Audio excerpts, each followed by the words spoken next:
Hello, everyone, and welcome to the HP Podcast, episode number 359. I'm Ben, and I'm delighted to be here, along with the beautiful boys, Bando and Davey. Dave, I realize the audience hasn't heard from you more recently than they have Brandon, but I've talked to Brandon a lot playing Arc Raiders over the last couple weeks, so I want to talk to you first. Sure. How are you doing? I'm good. Enjoying some time off work with the family. Had a nice Christmas. Can enjoy a quiet but nice New Year's tomorrow night. It's one of those like things where I look forward to the holiday break and I think about like I'm gonna relax and I'm gonna get stuff done and I'm gonna catch up on some video games and stuff, and then suddenly all of my free time is accounted for. And I'm back at work, and I kind of hit that point today where I was like, I literally have no more free days because of all the plans, you make and stuff like that. So, yeah, but it's still nice to fill those days with something other than Teams meetings and Outlook and stuff like that. So yes, agreed.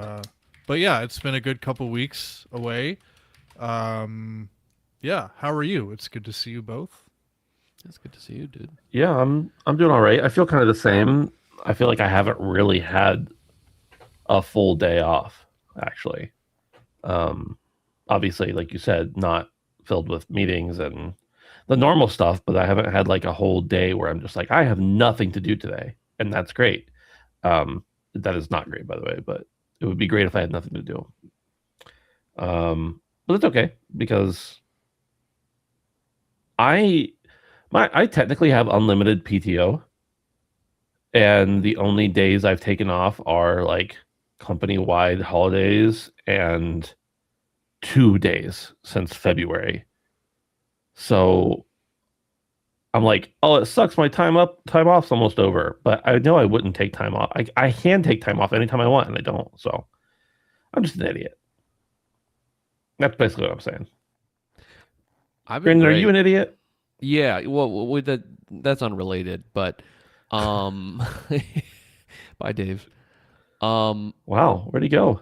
he he just caught up with us, and now he's gone for the he's a see you next year kind of All guy. right, that's fine. Um, he wanted to make sure we were all right, and now that he verified that, he's like, all right, I'm glad my boys are all right. Now I actually do need to take this time because he just realized that all of his days were full, and he Yeah, could have been doing something he wanted to do more aside from this. right. No, but I'm good. I'm Dave, I'm doing great. Dave, I'm doing so good. It's very nice to see you here tonight, Dave. Oh, there he is. There he is. He's Welcome back. back. Welcome back. Dave, I was saying that you realized how little time you had and you're like, I'd rather be doing something else other than this. And I just realized that. And so now that I make sure you're both okay, see you next year. But yeah, I'm good. I'm so good. I've been very busy as well. I was working a lot. I think I did like 54 hours in 4 days, something like that.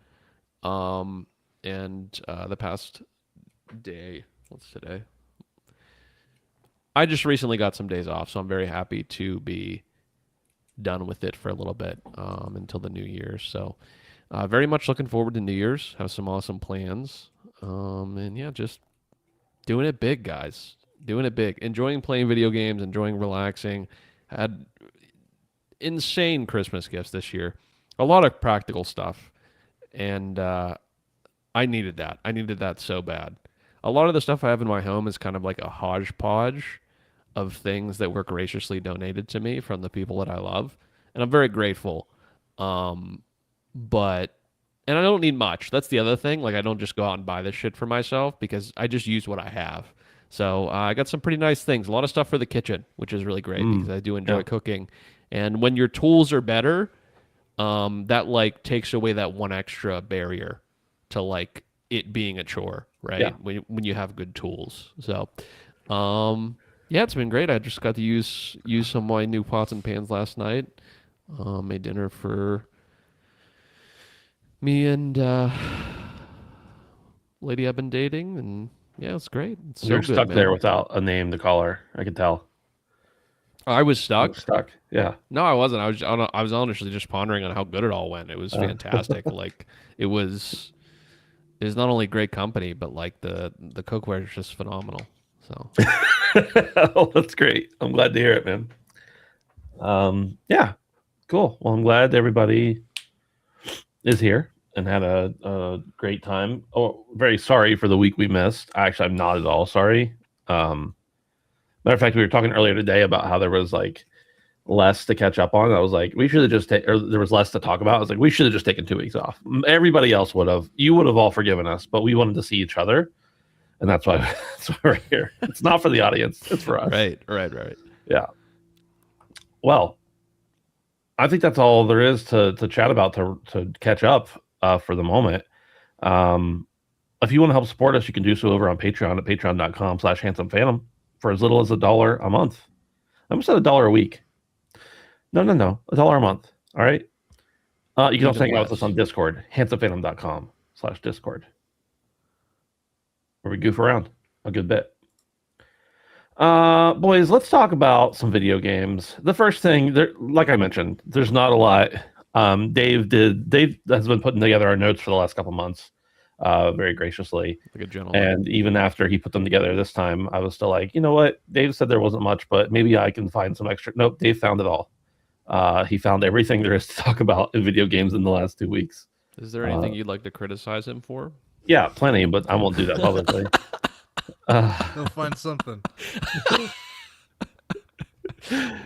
Maybe just breeze over it real quick, and then you'll find something real quick. We could just wait for that. Yeah, no problem. No, I was just like, I know I look at other resources than Dave does. Certainly, I have I'm just to. fucking around. I'm just fucking around. 007 First Light, an important update regarding the release date. This is from a couple days ago. It says, today we are sharing an update regarding 007 First Light as we have decided to move the game's release by 2 months to the 27th of May 2026. 007 First Light is our most ambitious project to date, and the team has been fully focused on delivering an unforgettable James Bond experience, bringing together breathtaking action, globe-trotting, spycraft, gadgets, car chases, and more, etc., etc. The game is progressing well and is fully playable from beginning to end, so these additional 2 months will allow us to further polish and refine the experience, ensuring we deliver the strongest possible version at launch. We're confident this sets 007 First Light up for long-term success, and we sincerely appreciate the patience and continued support we've received since we revealed the game. Boys, the first thing I want to say about this is it bothers me how every time they mention the name of the game that they call it by its full name, 007 First Light. Like, just call it First Light, or just call it 007. You don't have to be so formal about it. But that's a minor complaint.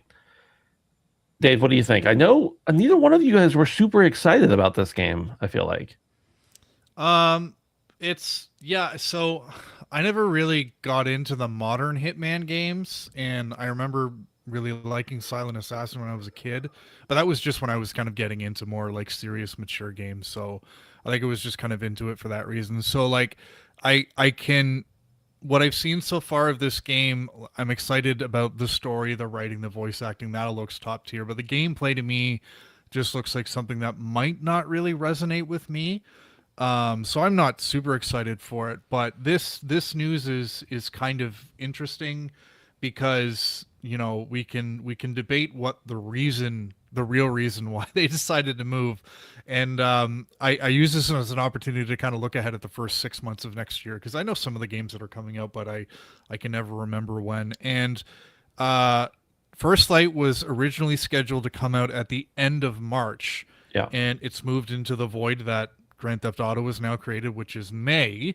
And now the only two big games that are set to come out in May are Lego Batman, which is arguably one of the biggest games to come out in the first half of next year, and now 007 First Light. And I'm kind of thinking this is an odd move. Now, if this was a purely like we need time to finish the game, it's a technical choice. Yes, there was an opportunity in May where there's not much coming, but if the ultimate reason was to put the best product day one, then I'm okay with that, whatever. But I'm more kind of looking at like the situation they were going to be in at the end of March and now going toe to toe with Lego Batman, and they're now 2 days apart. I think First Light is on the 27th and Lego Batman's on the 29th of May. And Lego Batman has early access, and I genuinely think that despite there not being much else launching in May at the moment, 007 may actually lose some people to Lego Batman and vice versa. Whereas, there was quite a bit of other stuff coming out in March. Not a lot of big stuff.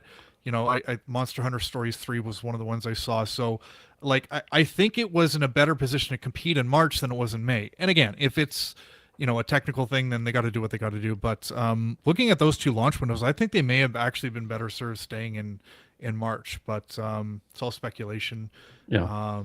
But yeah, it's interesting to see, and it will be interesting to see if anybody else moves into May, because we still only have two big games launching in May, both in the very last week. So, knowing what we know about the industry, though, I wouldn't be surprised. Like, there's no perfect time to launch your game. I wouldn't be surprised if we see 2 or 3 more big titles move into both March, April, and May, or all 3 of those. So it wouldn't surprise me. There's really no time. I think it just has to be the perfect time for your game. Because release dates are like strategic release dates are very few and far between, except for when it comes to like big tentpole games for the whole industry. And maybe this will be, and maybe even Lego Batman will be. It's kind of interesting because I think the Lego Batman trailers have been awesome. I think it looks really fun, but I think that game might disappoint people. Not the reviewers, not people who are looking at it with a critical eye, not people who just want to have fun. But like, I think people are forgetting that they've been playing Lego games for the better part of 20 years now, and this is just another Lego game. It may be awesome, and of course, it's Batman, which everybody loves Batman, but I'm really thinking that it may surprise, like it may disappoint some people by thinking that this is going to be a revolution, because people are talking about it in an all new light as if it's not just another Lego game. It is just another Lego game, even though it looks to be a really good one. Brandon, are you pumped for 007 First Light? Yeah, IO makes great games. Yeah.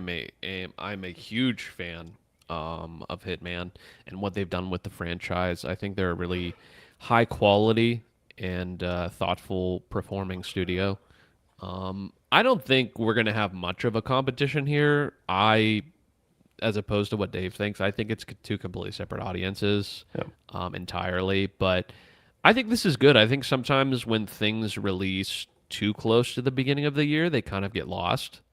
I think that setting yourself in a nice Q2 where you're not at the very beginning kind of keeps it in people's minds longer. Yeah. Sometimes when we get to the end of the year to the Game Awards stuff, you see some of the noms and you're like, that came out this year? Yeah. And not like it's super deep into the year, but I think that in a lot of ways this is potentially better for them. I think it is nice and it can be less crowded, or it used to be less crowded at the beginning of the year than the end of the year, but that's not the way it is anymore. So I think this is great, and a couple months is perfect.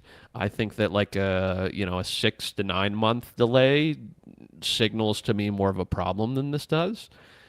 This could just generally be polish. And I do respect them enough in their foresight to think that IO knows what they're doing here and that they're dealing with a very large and beloved property. And so if they need some extra time, we've said it time and time again, it's just take the time you need, truly, to make the best game you can. And as of right now, I have all the faith in them.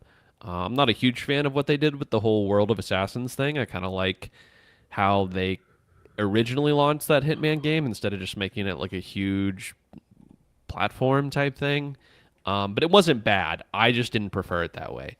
I prefer my standalone type game. So we'll see how this goes, but it does seem to be breaking away from the mold enough of Hitman that it really, really intrigues me. But I think a lot of the DNA from Hitman will be ingrained in new and interesting ways in this game. And if they need a couple months, take it. I think it's fine. Dave, you sent us a message apologizing. Obviously, it's not your fault, but I do hate you. So Don't let it happen again. don't let it happen. Sorry, my again. Canadian dial-up is failing me now, but I'll call Gord up the cable station after the show here. Just Yeah, no shake, problem. just Tell shake him the what's wires. what. Yeah, just shake the wires, dude. Earlier, so on my end, on like the host end, I see like a connectivity signal, and your connectivity was going from red to green like every few seconds, and then you'd pop out and come back in. It's been green ever since you came back the last time, so hopefully that's a good sign. Got the snow off the lines. Yeah, It doesn't snow in western Pennsylvania, right? it's snowing right now, I think. Yeah, I was gonna say I shoveled the walks today and salted them. Number 2, Do Sandfall. it while holding a Tim Hortons double-double, though. No, I would never drink that trash. If only. Twisted Voxel around here, buddy. Oh my I'm God. sorry, bro. I'm sorry. Go. It's Go. all It was, intentional. it was a delay. Start talking again. Go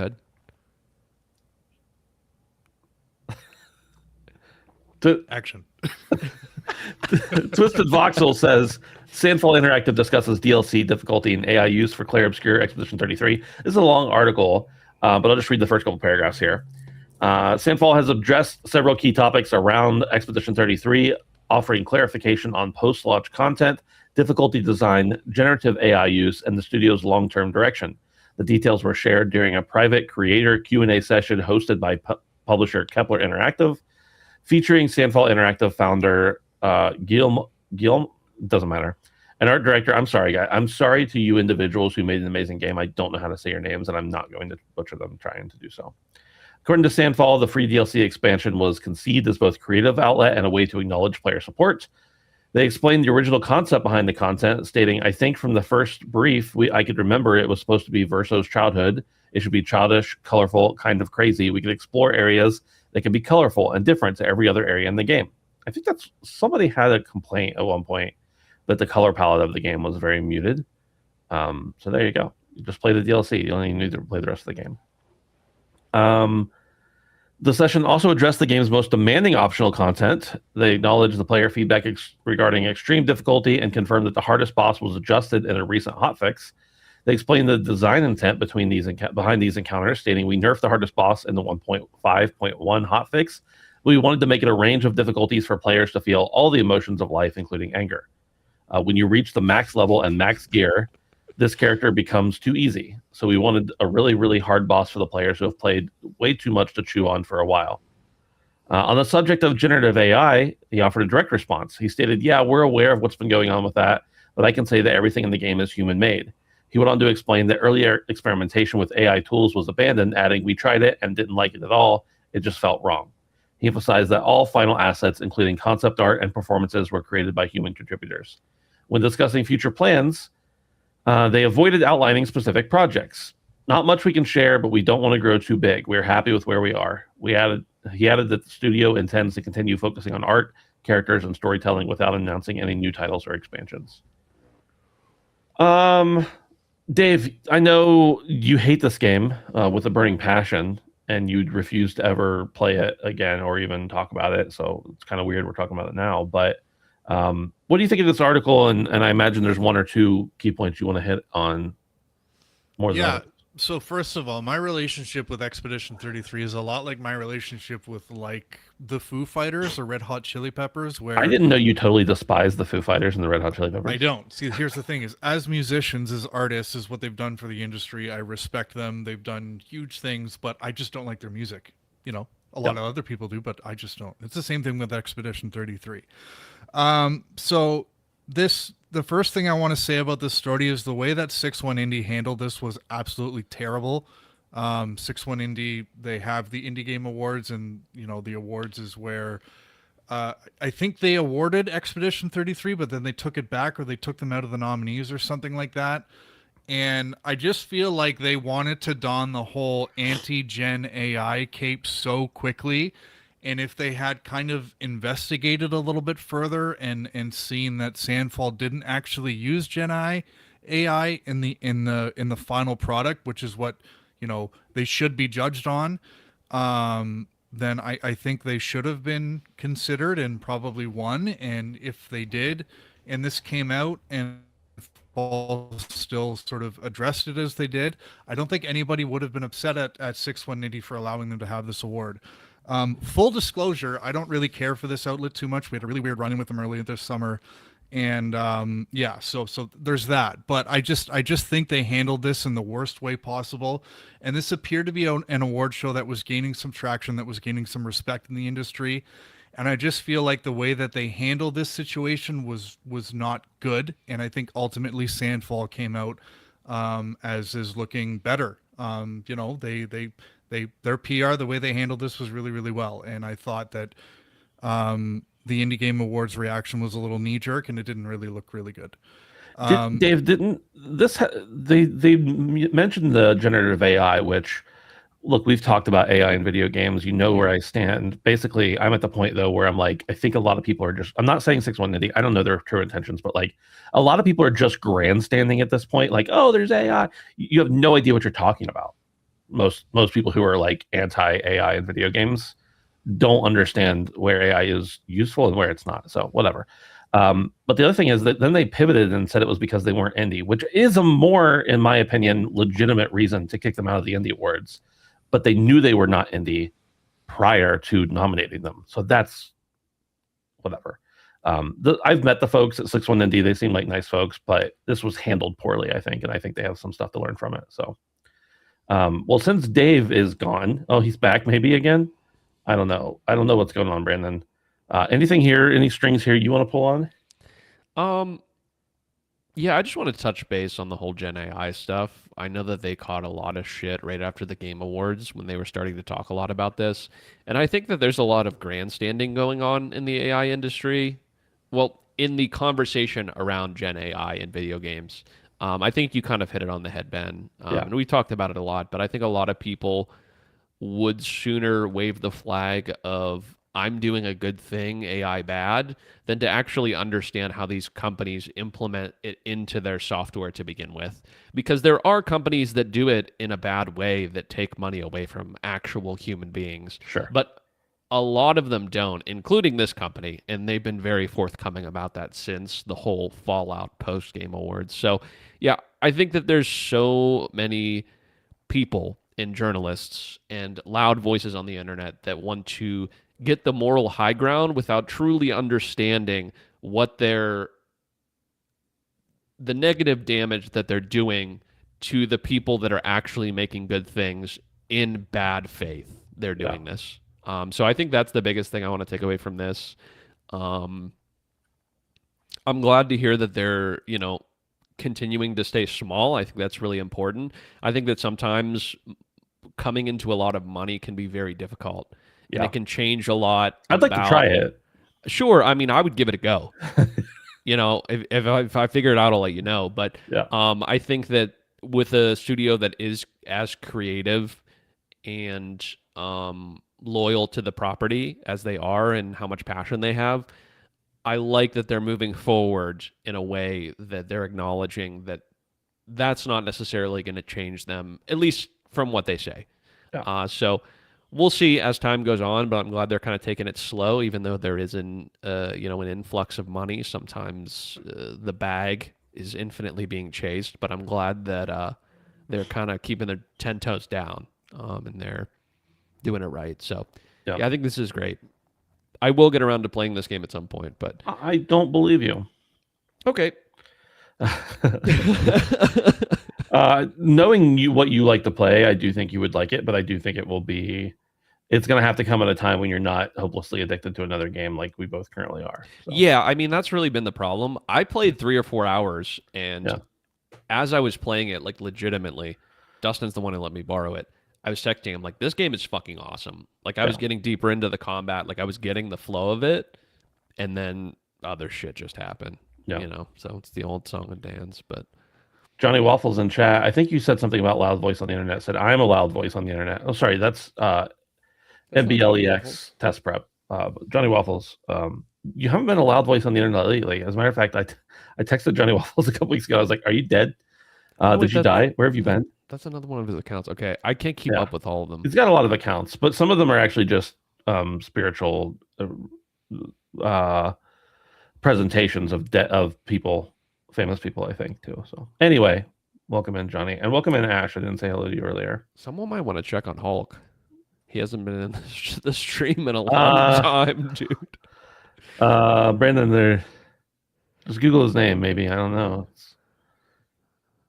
Might find out. Maybe you don't know. I hate for this to be the way you find out, But the racism finally got to him. The racism takes us all. No, wait, that's not what I meant. It's like it takes some of us. It takes its toll. Is what I was trying to get at. Not us as in like us in this community. Us as in like a human species. Dude, I saw a clip of Burnt Peanut, and he said like, I don't like the truck nuts on trucks because if you have them, people immediately know you're racist, and I don't want people to know that. He goes, wait. I mean, I don't want people to assume that. Us as in the species, not us as in you and me. Correct. Well, I haven't gotten anything from Dave, so he may just be out. I don't know. Canadian blackout. Yeah, or maybe he's just like restarting his PC or something. Yeah, it is what it is. Brother. Let's move on.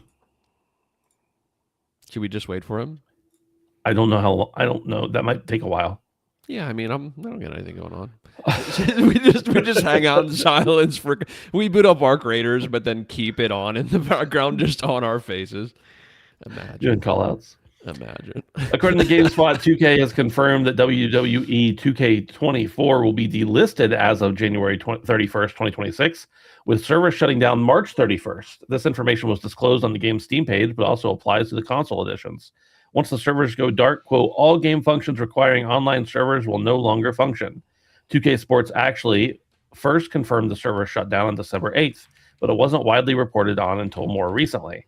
The game's offline modes like Play Now and Showcase will remain available after the servers go dark. All virtual currency, along with DLC and add-ons, will be removed from sale on January 31st, along with the game itself. 2K24 was released in March of 2024, so the servers will have been online for about 2 years. The impending closure is a bummer for people, excuse me, who want to keep playing online, but this kind of thing is not uncommon in the world of sports games and beyond for 2K and other publishers. In September of this year, 2K shut off the online servers for the Golf Club 2019 and PGA Tour 2K21. The newest WWE 2K game, 2K25, was released in March of 2025.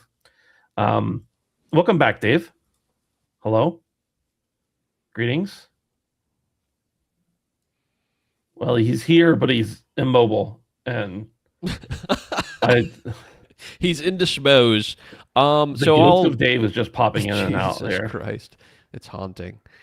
Yeah, I mean, I don't think this is that big of a deal. I mean, truthfully, I think it sucks for the people that like these games, and I think these wrestling games and a lot of these 2K games have long tails on them from people that don't buy the games every year that will just play the shit out of a certain year. Yeah. Like I remember I used to have ones, and of course these weren't online, but like I'd have PS2 wrestling games and like 360 wrestling games that were like 4 or 5 years old, and I would love to play those. It didn't matter to me, right? Or I would buy a year where there were wrestlers that I liked back when I would watch it when I was very small. But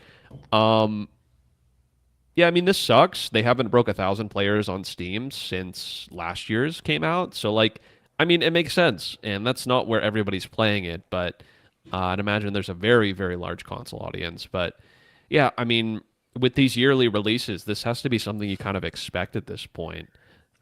I mean, it isn't. It isn't. Madden doesn't do this, for instance, at least not for a very long time. Well, because Madden's more popular. Sure. But significantly. I don't have a problem with them saying we're not supporting it anymore. And I really don't have a problem with them delisting it if they don't want to sell it anymore. That's fine, whatever. But it just feels like, why delist it if people could still buy it?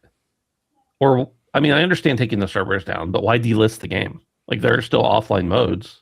Well, because 2K is also a company that aggressively puts their shit on sale. So why in the, you know, for someone that doesn't care, if you are getting into it that late, why in the world would you buy their 25 or 26 if there's a 24 available? When 24 is available for $15 on Christmas. Right. You know what I mean? Like, or $12. You know, some of these are insanely discounted, especially when it's the next year. So, yeah, I mean, I get it. They do want to push people into their other ecosystem. And I think it makes a lot more sense to do this with a game that's less popular. Get rid of because the numbers probably aren't there. That's the other thing. Yeah. Like, truly, the numbers probably aren't there. Right. So, you know, shovel out the old content. And I don't like it. I don't think it's a good thing, but like I understand why they're doing this, especially with a less popular yearly iterative game like 2K pumps out. So right, that's true. Yeah, I guess since they're pumping one out almost every year, makes a little more sense. It is pretty much every year. I think so. Hi, Dave. Hey, how are you? Good. How you doing? Did you restart your computer? I poured water on the modem. So good. I think this might be your computer's way of saying, "Please replace me." Put it in the microwave. Dave, what do you got to say about this? I don't remember what we were talking about when you dipped out, but we're not talking about it anymore. So yeah, that's okay. WWE. So Take-Two has had the license to make these games since I think it was about 2013. I read, so it's been over 10 years. But 2K20 was a complete disaster. They're delisting 2024 less than 2 years after it was put on sale. If I were the WW, I'd either have a stern conversation with Take-Two or I'd start looking for new partners because this doesn't seem to be going well. Yeah. I think gamers like us kind of understand there's a delineation between Take-Two and the WWE, but I think the average gamer may look at this and think poorly on WWE as an institution. So this doesn't look good, and it doesn't instill any confidence in gamers if you are taking a game off of storefronts and shutting down a lot of functionality for something that people have already bought less than 2 years after. The article notes PGA 2019 and one other game that were both also shut down, but that's like over 5 years after they hit the market. So that's one thing, but less than 24 months after you buy a game and you're shutting down services and delisting the game. Like, that's just way too soon. If you're going to put a game out there and you're going to put online features in, you have to commit to it for a certain period of time to kind of get that confidence in gamers. And this to me is just, it doesn't look good. So this is probably a lot of the stuff you guys already said, but I think Brandon actually kind of said the opposite.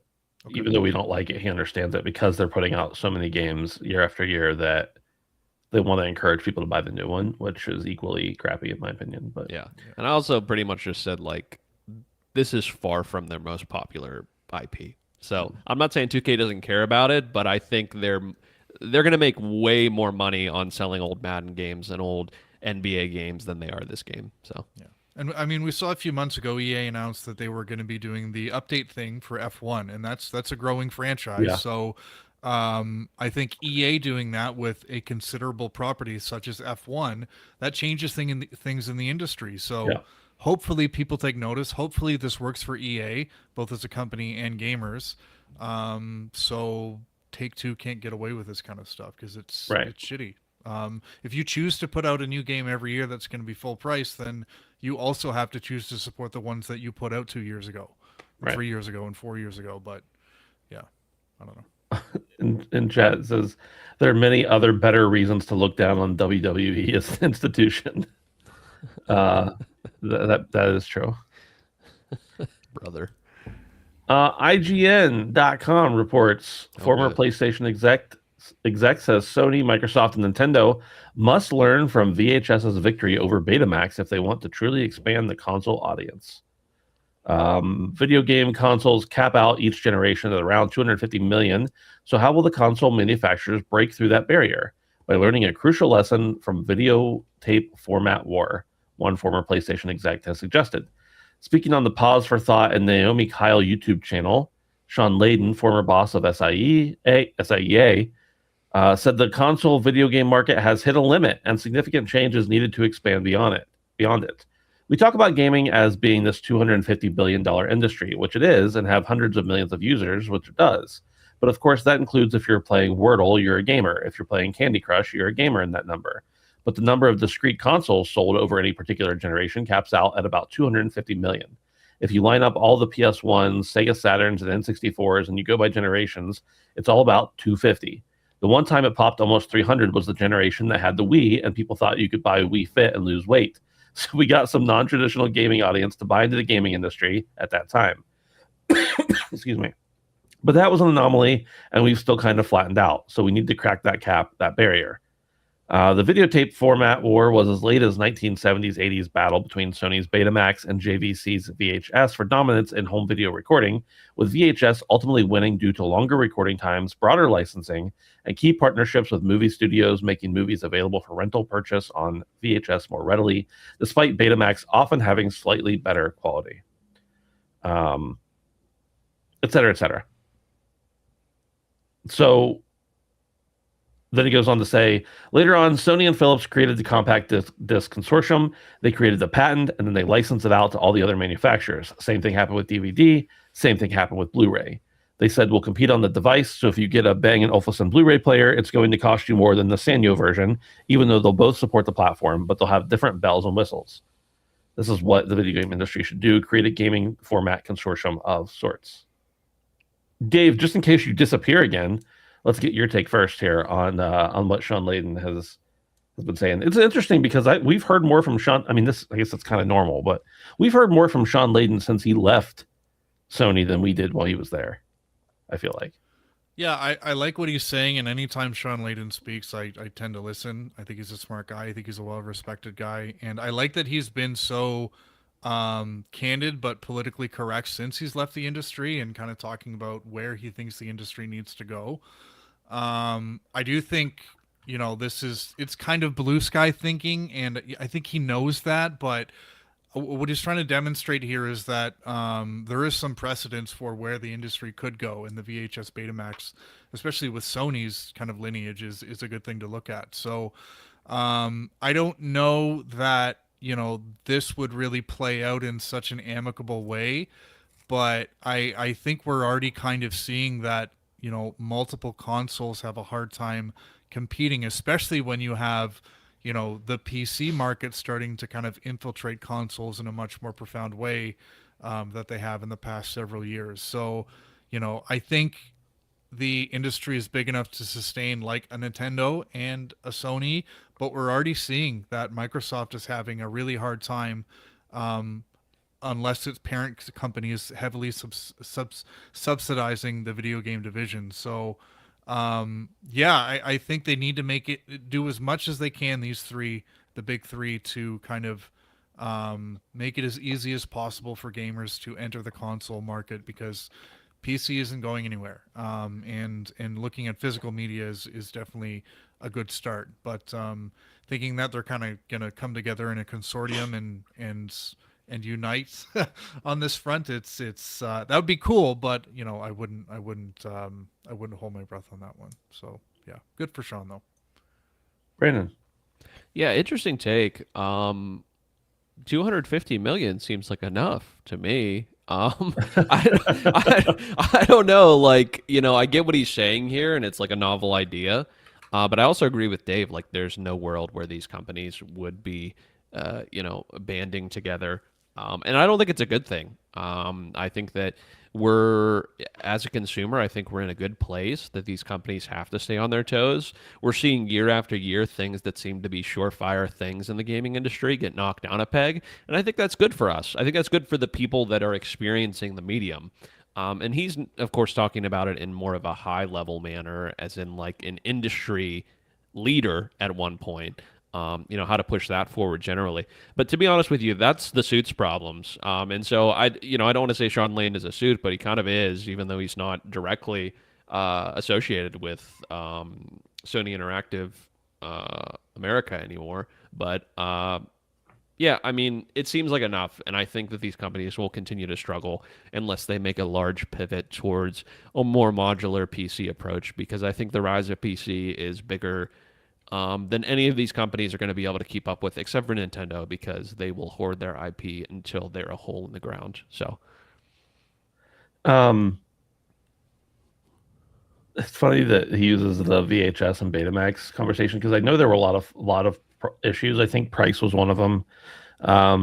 Man, VHS tapes in the 80s cost like $50 when they first started coming out, which is insane. And I think Betamax costs even more than that.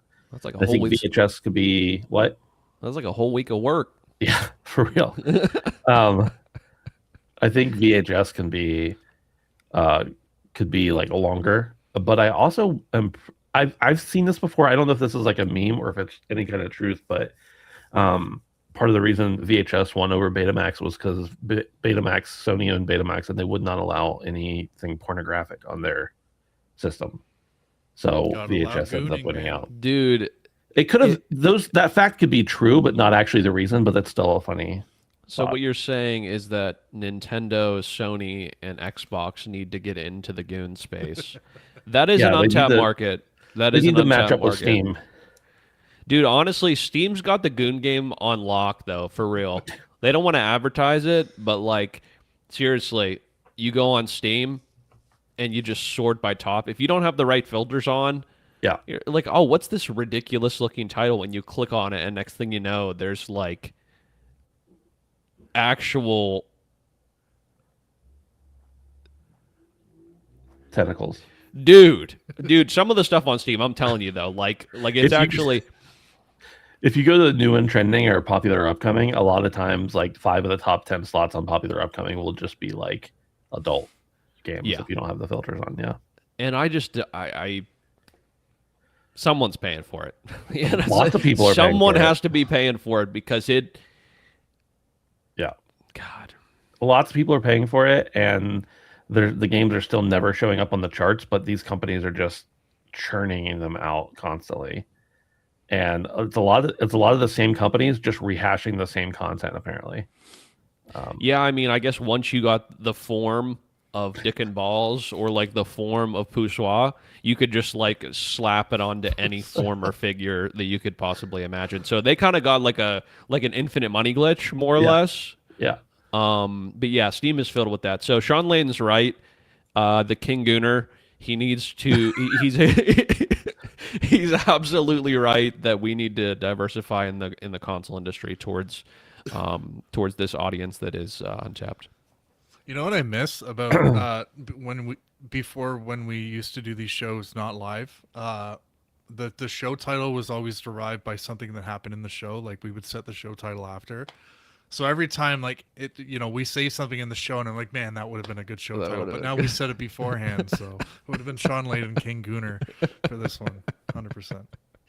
He could be that now that he's not like in Sony. He could just do whatever he wants. So Derek says, I feel like these hentai games are all AI slop now, and they can pop one out once a week and sell for $5. Derek, I don't really know as much about them as you seem to, but I'll take your word for it. We need Edward Walton here to consult on the matter.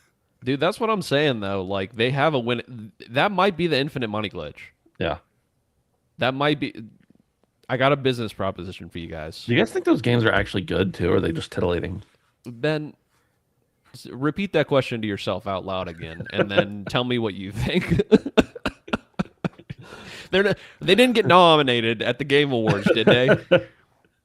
I mean, like, are they actually enjoyable games aside from the subject matter? Yeah, I think Expedition 69 is actually pretty good.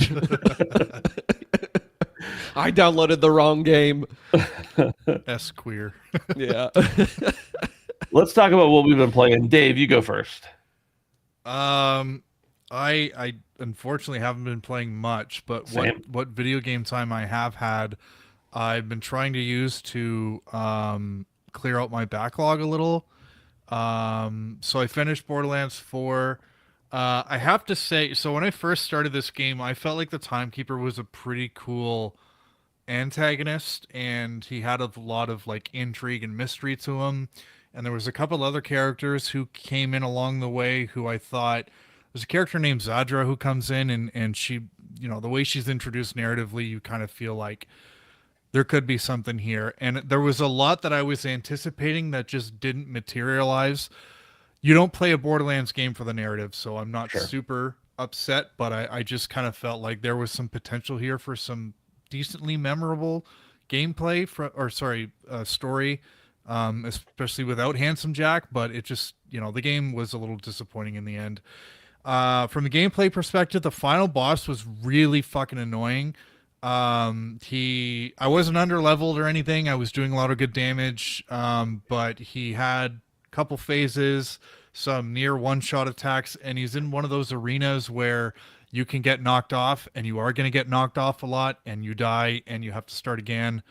The other thing was, with Borderlands, there's a second win mechanic where if you go down, you get a shot to kill a smaller enemy or any enemy, and then you'll get a second chance. The problem with the final boss is like there is one extra enemy, and he's this little drone that just kind of flies off like way off in the distance, and like he is near impossible to hit. So just a really kind of annoying way to finish the game. But the end game seems pretty cool. I am looking forward to getting back into Borderlands 4 to do some of the end game stuff and ultimately do the raid, which came out a few weeks ago. No. But I'm going to take a break from it. But anyways, I've rolled creds, as it were, and happy to have that one behind me for now. Dave, I need to blaze through and finish the rest of the story of that game, and we should do the raid together at some point. You got to be. I think you at minimum you have to have completed the game, but Right. what I've read is you should be at level cap to do the raid. Yeah. So I still got some work to do, but absolutely we should do that. I also jumped back into Helldivers 2 a little bit. I haven't played this game since April, and quite a bit has changed in the game. I think the biggest update came up in like May, so it wasn't like a brand new game, but there were some substantial improvements for me. One of the issues I had with Helldivers is I felt like, someone who's playing primarily solo, primarily with randoms. I'm usually on like difficulty 3 or 4, which, is kind of medium, I guess. Yeah. Progression I felt was kind of slow in terms of, gaining XP to level up. And, there's a lot of unlockables and cosmetics and stuff like that. So that's that. But I still feel like it took like several games for me just to get a level. But what they've added in is they've added in a whole weapon progression system into the game. And This leveling up your weapons happens much quicker than your character level. And every time you level up, you can unlock different upgrades for your gun, whether it be, optics or ammo capacity, reload rate. Like there's a lot. There's a whole meta behind this for every single weapon in the game. And it really kind of adds a new layer of both progression and customization. So I didn't actually know about that when I jumped back in, but I was pleasantly surprised with a new form of progression in Helldivers 2. I've been reading quite a bit about this game and where Arrowhead wants to take it. Their CEO has done a lot of interviews where he's kind of said, like, don't expect Helldivers 3 anytime soon. I don't Yeah. know if he's cleared that with Sony, but Right. it seems they want to make Helldivers kind of a living, breathing thing for as long as humanly possible. So I definitely think this is the kind of game that I want to jump into at least every, couple times a year, because they do seem committed to really kind of making it grow into something long term. So yeah, that's it. The other thing is I haven't played Arc Raiders yet. I know you both are going to talk about Arc Raiders, but I think I'm going to get Arc Raiders, boys. You should, dude. You should. I've been thinking about it for a little while, and we talked about it a little bit before the show. And like you, Ben, like you've said this before, there's always that apprehension with getting on a game with some friends, because there's always like, oh, I'm going to spend money on it, and a week later, all my friends are going to have to move on to something else. But I think it seems like Arc Raiders is one of those games that's really going to stick around. So you guys have convinced me. I think I'm going to pick it up, and it'll be on PlayStation, but it's crossplay. So Yeah. I, But you're I'm gonna have to too- get I'm PS too- Plus. Yeah, I've already got it, but I'm too. Okay. I'm going to be too green to play with you guys, anyways. But No, you won't be. We There's can no help you. such thing. We like literally just reset to 0 like last week. oh, there you go. Dave, I will give you this caution because I know you go to bed early. I don't start till like 9 at earliest most nights. That's okay. Okay. All right. Play tonight. That's it for me. Play at night. Play tonight. Play at night, Dave. Play at night. We'll Play at play. night, Dave. You don't have to get up early in the morning, Dave. Play at night. Excellent raid, gentlemen. That's what we're gonna say. Excellent raid. Brandon, let's talk about Arc Raiders. You and I have both been playing. We just did the reset. Talk to me about how the reset has affected your playing style or your playing in general. Honestly, it was a little bit disappointing when it happened initially, but I will say that this is completely revitalized. It like gave me this. Why was it disappointing? Everything was gone. Oh, All, okay. all of my money was gone. All of my stash was gone. All of my blueprints, all of my workbenches were reset. Like everything was gone, pretty much. That's useful. My cosmetics and this, that, and the other. But they've also added like a new map effect, and they added a new battle pass, and they added a new. They've added a bunch of stuff. Okay. And after losing everything, sure, it was disappointing at first, but this is completely revitalized my go-to for this game. Like I came right back into it and I was right back at it. Like recollecting the stuff that I hadn't cared about for a while was actually super fun to kind of rebuild everything up and to have that new sense of tension. I was never to a point where some of these streamers are. I mean, it's their job to play these games and they always bitch about losing loot, but they have like more than they could ever use times a million. I was never to that point, but I did have a lot, right? I played the game for 100 hours and going back and kind of having that scarcity, that tension that's always there, no matter what you're doing, the tension is there of dying, right? Yeah. But to have it be even higher and be more of an adrenaline dump because you had so little that I hadn't felt in a while, 10 out of 10. It's great. It's great. The tension in this game is perfect, man. That's one of the best things about it. And the extraction shooter genre is just the constant tension between, in this game, the PvE and the PvP, but that sense to need to be like, oh shit, I need to leave right now. And I need to be very careful moving forward because this thing I have, I don't want to lose. Either that or I just shove it up my ass. In this game, there is a mechanic, Dave, where you have a safe pocket or two, and it's affectionately referred to as, everybody calls it, their prison wallet. So, maybe I shove an apricot up my ass. Maybe I shove a light bulb up my ass. Maybe I shove What happened? a metal rod up my ass. So The wall unt. what's that now? The wall unt. Yeah, dude. The Percy. Dude, the prison wallet is always packed full when you're with me, buddy. Maybe it's a prickly pear. That one hurts a bit. Sometimes but he stuff takes things into out of your his ass wallet? to give to me to put in my ass. dude, did you hear that, Dave? Sometimes I take stuff out of my ass for Ben to put in his ass. So I can put stuff in your wallet. No. You can hand me stuff, and then you have to watch me put it in my ass. What, what if I want to put it in myself? I don't think that's a spit on I mechanic. wish you could. Honestly, I'll write to Embark. You should be able to shove things in your boy's prison wallet. Can Ben watch while I do it? Of course. Yeah. In fact, it's encouraged. Just in case it slips out, then he can grab it on the ground. Is this one of the gooning games we talked about earlier? That's Think why it's about selling it. so well. Think about it, Embark. Think about it. But no, it's so good. It's so fucking good. I'm on. I have one more thing to collect that I've tried to for hours. It's like a really pretty rare drop that only drops on one map. And then I'm on the last tier of the expedition, and there's like 53 days left. So once I get past all of this, now I'm just going to be grinding for money. I'm absolutely going to meet the 5 million threshold for the money this time. What if I'm it's not gonna- higher? I doubt it. People weren't happy about the 5 million, so Yeah. I think it's going to be the same. Yeah. If they do anything, I would only imagine them being like, "Oh, now you can get 6 million." Right. You know what I mean? Increasing it instead of like making the thresholds bigger. But yeah, it's been so great, man. This game continues to deliver in every facet. I haven't had a bug for a game like this in a long time, in a very long time. One of the interesting dynamics, and I think there's been some headlines about this, and we still don't have like official confirmation of how it works or anything, but there seems to be aggression-based matchmaking. And we know that they did state before that there is essentially equipment-based matchmaking. But the fact that there seems to be aggression-based matchmaking is really interesting because obviously anybody at any time on any map and under any condition could pull out their gun and shoot you if they wanted to. Like that's it's fair game.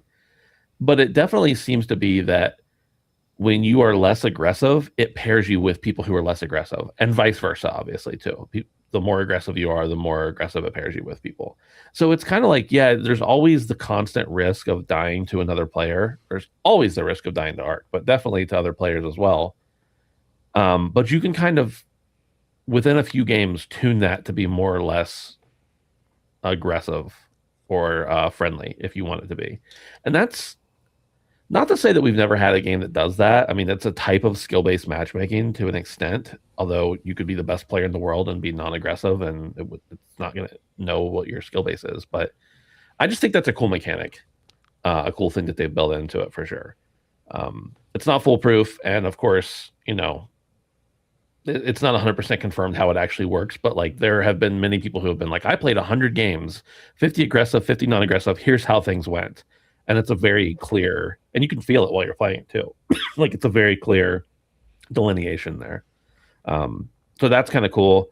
Brandon, you mentioned the reset, changing the way you think and the way you play. I remember, like before, I was selling metal parts like constantly because I had too many. And the other day, I was like, I don't have any metal parts because I had gone so long before the reset without collecting them. Right. That once, excuse me, once the reset hit, I didn't think about collecting them. So I was just using them and not really considering it. So that's been interesting. But yeah, I'm still having a ton of fun with it. I don't have a lot more to say that we haven't talked about already or that Brandon hasn't said. This game just continues to give. They have rolled out new cosmetics. They rolled out a whole new. Did you just buy it, Dave? Let's go, baby. Start that shit downloading. We'll be on in a bit. They just rolled out a new, essentially, battle pass that's free. I know they will have paid battle passes in the future, but right now there's 2 that are free. Concurrent. Concurrent, and you can go back and earn stuff from the past ones as long as you purchase them. Once they are paid. Redeem them, I guess. Redeem them, yeah. So that's really cool. Constantly getting cosmetics and stuff as you're doing quests and trials and everything else. The grind is just a lot of fun, and So much fun. I'm happy you picked it up, Dave. And the game, I will say this, I don't prefer playing solo. I like playing with a group of people, but generally after like Brandon or whoever I'm playing with gets offline, I'll still run a few rounds solo just because I'm like, this is still fun solo. Like I still have stuff to do. Dude, I play a lot of solo. I Yeah. I love solo. Yeah. I think it's great. You know what's cool? Something else about the reset that I've noticed is that it's cool because last raid or last reset, there were things that I was collecting that I could have used, but I didn't end up using, right? Like craftable things. So now moving forward, I know, hey, I'm not going to use this as much because for the entire last reset, I had these and I didn't use them as much. So I can then allocate different resources that I do use a lot. Yeah. You get what I'm saying? Is like it's cool going back in with that knowledge and being able to like take what I learned from the last reset and say, hey, I don't need as many of these voltage converters because I had them and ended up not really using them very much. So I'm gonna save this space for arc alloys now, Yeah. or like arc circuitry because that's gonna make my blue shield, and I burn through blue shields. You know what I mean? So Right. it's kind of cool going into that too. Agreed. The only other thing I've been playing is I've been playing Tomb Raider, the one from 2013. It's the Game of the Year edition. I don't know. It's on my Steam family account. I don't know whose it is. I think it's Josh's, but it doesn't really matter. Um, and I've been playing it exclusively on Steam Deck, which this does not seem like a game I would want to play on Steam Deck, but it's built for controllers, so like it's perfect. Um, I love the old Tomb Raider games, but I haven't played one since the old days. I didn't play any of these new Tomb Raider games from like 2009 through current. And with the the hype around the Game Awards with the new Tomb Raider games, the remake and then the new one, I was like, hey, I should go back and check these out. I literally have access to play all Tomb Raider games that have ever existed, at least on like PC or consoles, not mobile, which I don't care about that anyway. So but this game is really good. I'm about halfway through it. Like I said, I've been playing it entirely on the Steam Deck. Um, it's an old, adventure, action adventure, uh, Tomb Raider game. There's not a lot I can say about it that you haven't heard before. I will say that one thing about it that is different than my normal preferences, but it's not bothering me much here. There's a lot of quick time events in this game. And I forgot how much of a standby that was for games in the past. I don't feel like we rely as much in single player games on QuickTime events as we used to. And it's very apparent here that there's a lot of QuickTime events where I'm like, wow, I would have actually liked to do that rather than just hit the X button. So that's, it's enjoyable still. I'm still having fun with it, but that's my one complaint about it so far. So I'll report back in. I intend to sometime in the next 2 years before the new one comes out to play through all the mainline. I think there's 5 the mainline games of the reboot from 2013 forward, but it looks phenomenal on Steam Deck. And runs even better. I mean, it is a 12-year-old game at this point, so it's not like it's that big of a, but I still wasn't sure how it was going to run, and it runs great. And that's all I got to talk about. I've really just been playing Arc Raiders and Tomb Raider. Oh, this is about Raiders. Are there any other Raider games I could check out? Let me know. Are we Right not in the going to talk comments. about our resolutions? I didn't even think about it. I think we've done that in the new year previously, but we can do it now if you prefer. No, no, no. I literally just thought about it. I'm fine with talking about it next episode, but I honestly assumed that's what we were going to be doing. But If I had to guess, I mean, I haven't come up with new resolutions. We usually do resolve the old resolutions, then do the new ones the next week. that's fair. That's fair. I haven't come up with any new ones for sure. So, Yeah. Derek says Tomb Raider 2013 really having a resurgence lately. Good. It seems to be great. I mean, I know people lauded it at the time. I just never played it. Never got to it. That's it, boys. It might actually be the fabled short show. The short show. Is it actually? Not. Oh, it is like 30 minutes. Holy fuck. No, it's an hour. Oh, Dave disconnected and reconnected. I'm hovering over his screen. Oh, Dave, you stayed connected this time though. yeah. I don't know what happened there, but Oh. I apologize. Ghost in the Machine. Goon in the machine. My Go- machine's gooning. Never. I saw giving your a Reddit machine post, and it was it was zooming in on like a semiconductor like 1,000 times to show just how like intricate and detailed and like technologically advanced these things actually are. And one of the top comments was one of the biggest feats in human history from a technological standpoint, just so we can goon in 4K. Think about that. Yeah. Yeah, Think about that's true. that. That's true. All right, everybody. Well, thanks for hanging out. I hope you all have a happy new year. And I know we will be. I don't know that we will be. We plan to. So hopefully you guys do too. Don't forget to check us out on Patreon, patreon.com/handsomephantom, as little as $1 a month. Get you ad-free early access to the audio versions of the show. And we're also here normally every Wednesday night at 7 p.m. Eastern. And then also hang out in Discord at handsomephantom.com/Discord. Boys, am I forgetting anything? Alrighty. We will catch you all later. Bye.